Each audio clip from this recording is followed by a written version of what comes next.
Dangerous moments can lead to devastating injuries, often leaving fans and league executives divided over the NHL's culture and rules. These are some of the most dangerous injuries ever in the NHL.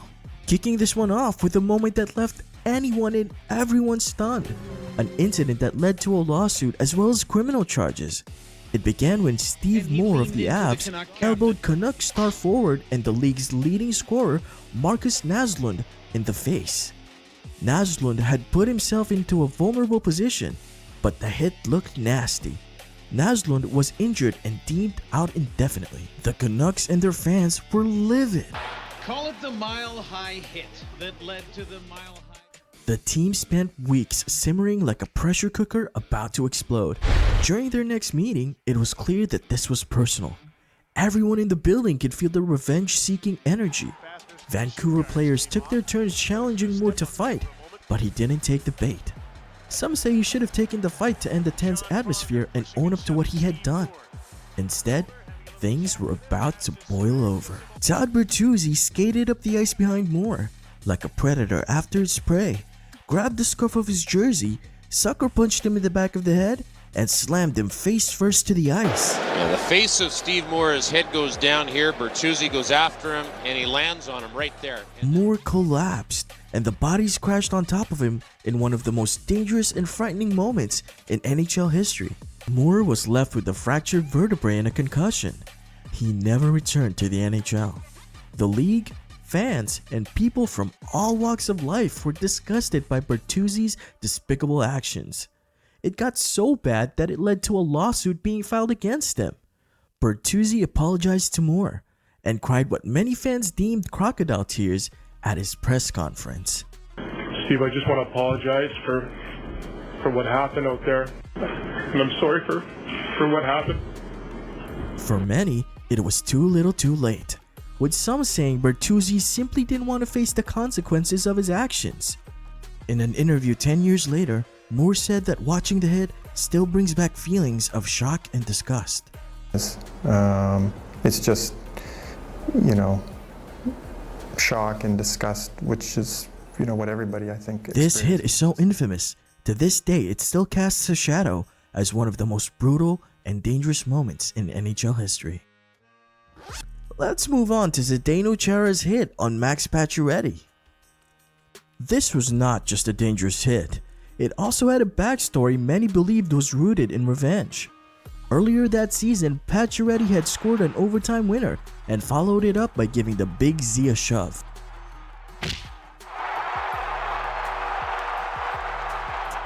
Anyone who follows hockey knows that if you mess with Big Z, there's typically a price to be paid.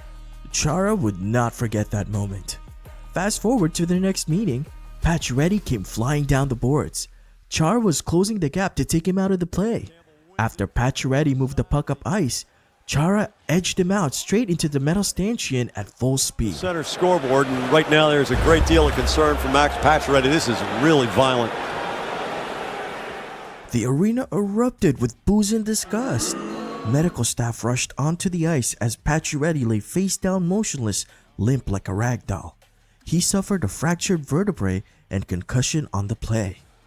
What a horrific moment. Do you think the stanchion hit was intentional? Let us know in the comments below. If you're enjoying the video, don't forget to like, subscribe, and hit the notification bell. Afterward, Chara said he never meant to hurt him.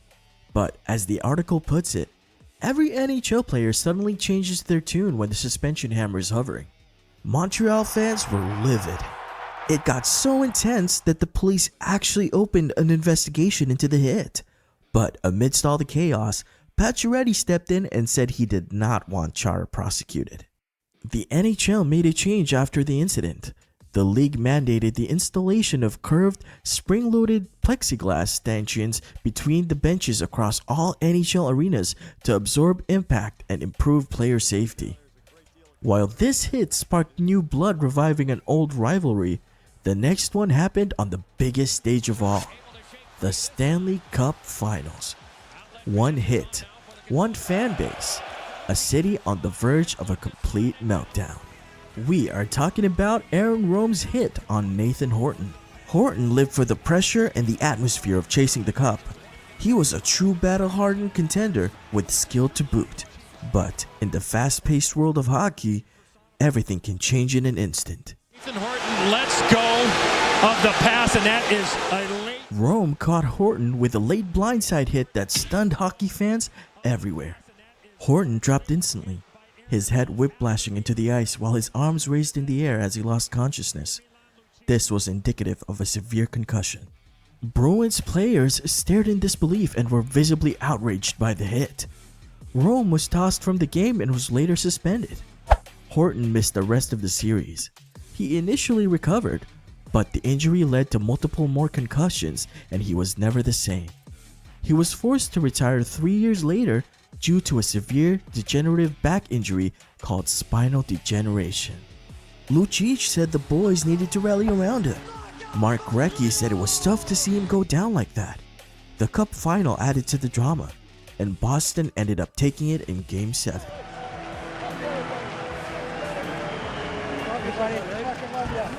Our next dangerous injury happened to one of the greatest players in the game during his era, who also had his career cut short due to concussions.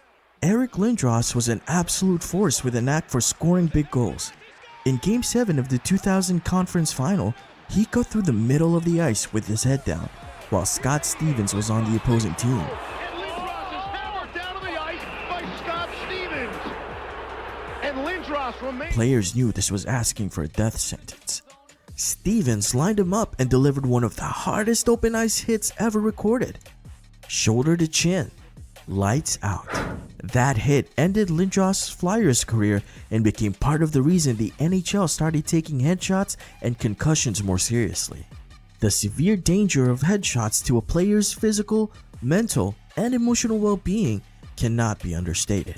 Next up is one final and brutal blindside headshot that another all-star player was on the receiving end of.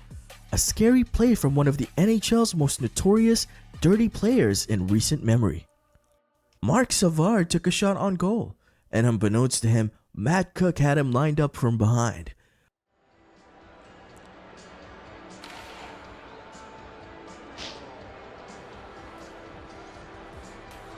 Cook delivered a crushing blindside blow directly to Savard's head.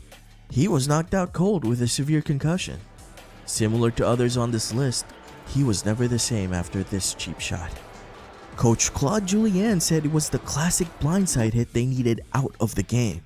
Sidney Crosby said it was scary and needed league attention. After this moment, the NHL finally changed its rules on head contact. This next injury threatened the man's eyesight. Not all dangerous injuries happen with malicious intent, but they are no less scary to watch. Brian Berard of the Toronto Maple Leafs took a stick to the eye from Marian Hossa of the Sens and immediately dropped to the ice face down. Blood pooled under him. His legs kicked out of pain and distress, and what he said next was chilling and shocked everyone involved. "I can't see." His parents were watching from home and could not get to Ottawa because of the weather. Doctors battled to save his vision. It was a nightmare moment. He suffered a detached retina and ruptured eyeball. Miraculously, he returned to play after multiple surgeries and special lenses, becoming an inspiring comeback story despite permanent vision loss to his injured eye. The next dangerous moment occurred when Matt Cook injured another All-Star, which left many questioning whether this seemingly unintentional looking play was actually done with intent to injure. Erik Karlsson is known for his smooth skating and effortless play. He led the league in points by a defenseman and was near the prime of his career. However, he never saw this one coming. In a battle along the boards, Matt Cook's skate rode up and sliced through 70% of Karlsson's Achilles tendon, ending his season. Senators GM Brian Murray said players were stubborn about safety gear. Teemu Selanne said he wears Kevlar because of the risk. Mike Camilleri admitted he struggled to watch the entire clip. When NHL players say something is hard to watch, you know it's brutal. Plenty of scary and dangerous injuries occur in all sorts of different ways in hockey's high-paced environment. Add razor-sharp blades into the mix, and there are bound to be some gruesome injuries. Next up is Johnny Boychuk, who went through one of the scariest injuries in modern times. Islanders versus Canadiens. Arturi Lehkonen falls on his skate and flips up directly into Boychuk's face.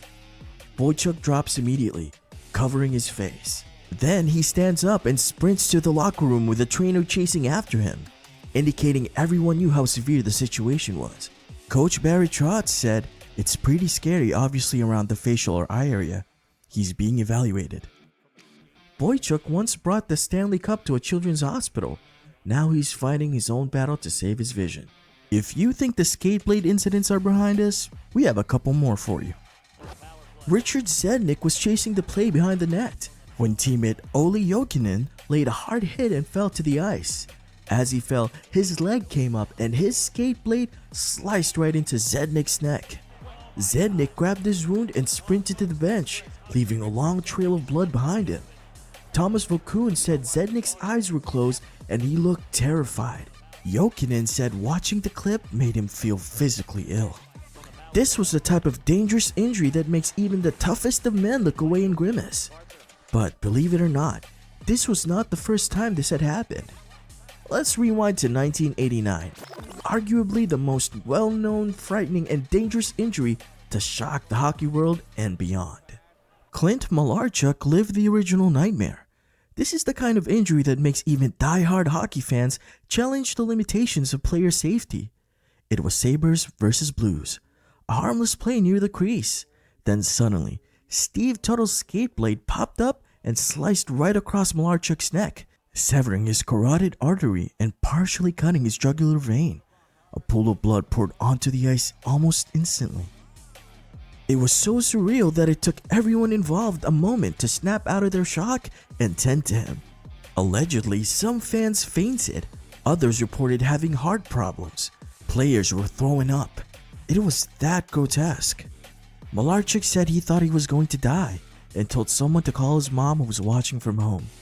The only reason he survived is because trainer Jim Piccitelli, a former war medic, sprinted over and grabbed the artery with his hand to stop the bleeding. Malarchuk lost 1.5 liters of blood, needed 300 stitches, and somehow returned to practice in 11 days. This showcases the toughness and gritty nature hockey players have. The level of heart and passion for the game is second to none. These injuries did more than change the game. They changed careers and changed lives. They spurred rule changes. They changed the NHL forever. Which injury do you think is the most dangerous and gruesome? Let us know in the comments down below. If you enjoyed this, be sure to check out our next video for some of the NHL's most epic moments. Thanks for watching.